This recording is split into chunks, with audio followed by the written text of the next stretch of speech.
morning and welcome to Breakfast with Chris Mason and Sally Nugent. Our headlines today: disturbances break out overnight in the US city of Atlanta, where a black man has been shot dead by police.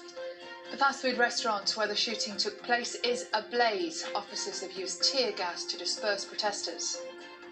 More than 100 people are arrested after a day of violent clashes in central London involving some far-right activists. The individuals that have basically put in the safety of our police officers and the safety of the public at risk will expect to face the full force of the law. Boris Johnson commissions a review into the 2-metre social distancing rule as non-essential shops across England prepare to reopen tomorrow. Matt Lucas and David Walliams apologise for the use of blackface makeup in the comedy series Little Britain. Good morning. Rory McIlroy and Justin Rose are 3 shots off the lead in Texas as the PGA Tour returns. It could have been very different though. 2 bogeys and a double bogey for Rose in his 3rd round. Good morning. Lengthy sunny spells and slow-moving downpours again today, with a little bit of low cloud persisting again on the east coast. More detail for you in around 15 minutes.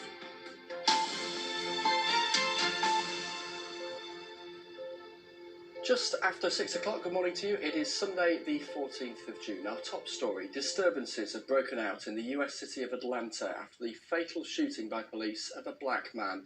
Protesters have set fire to a drive-through restaurant where the incident took place, and police have responded by firing tear gas.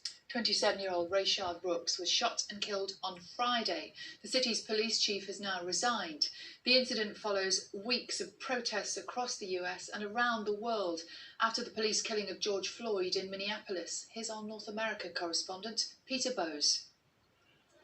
The police said Rayshard Brooks, who was 27, had fallen asleep in his car while waiting in a queue at a drive-through restaurant. He was shot during a confrontation with 2 white officers after the police say he resisted arrest, having failed a sobriety test. As he's fleeing, he turns back over his shoulder with what appears to the naked eye to be this taser that eyewitnesses told us they saw the individual have that belonged to one of the officers. And as he turned it over, you'll be able to see on the video the Atlanta officer literally reached down to get his service weapon. And as he gets his weapon, Mr. Brooks begins turning his body away from him, I presume, to flee. And it looks like that's when the discharge of the weapon goes off then. It's just like that, literally. Announcing the resignation of the police chief, the mayor, Keisha Lance Bottoms, said the police needed to rebuild trust with the communities they were intended to protect. While there may be debate as to whether this was an appropriate use of deadly force, I firmly believe that there is a clear distinction between what you can do and what you should do.